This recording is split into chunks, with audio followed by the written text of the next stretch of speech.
Hello, my name is Angel and welcome to my channel where we talk about all things finances.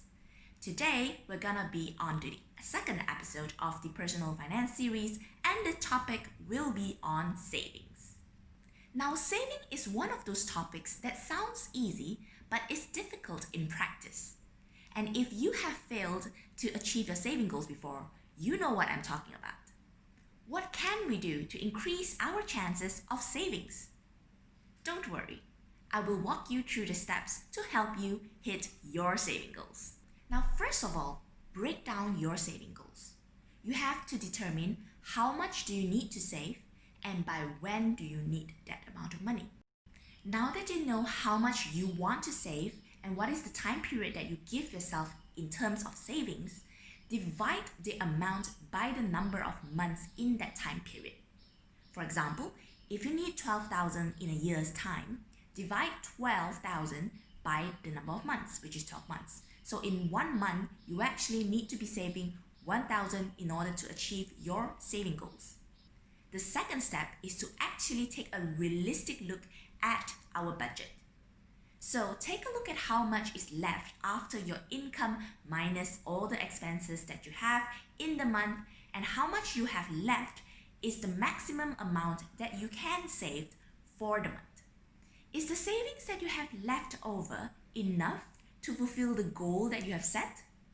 If it is not, then how much is it lacking? That would then have to be a stringent process for you to look over your budget to see if there are any areas that you can potentially reduce your expenses. Now, of course, not all of us will be able to cut down on our expenses, especially if we're already in a very, very tight and stringent expense budget. So what do you do when you have a situation like that? Think realistically.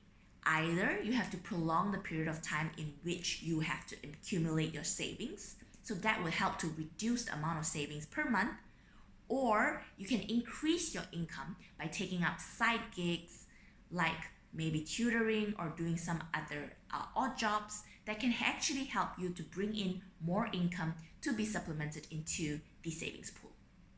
And now we've come to the last step, which is actually to automate your savings. Now, what I mean by automating it is, if there is an income coming into your normal savings or checking account, you would then direct the savings automatically into another savings or checking accounts.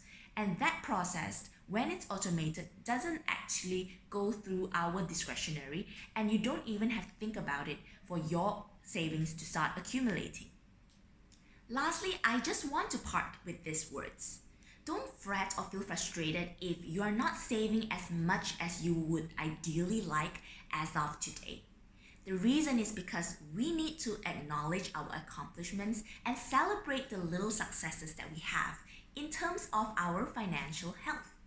So with that being said, you have actually already taken the first step by even watching this video and learning about how to increase the chances of you hitting your saving goals. That is all I have for the second episode of the personal finance series on savings, and I'll see you next time. Bye!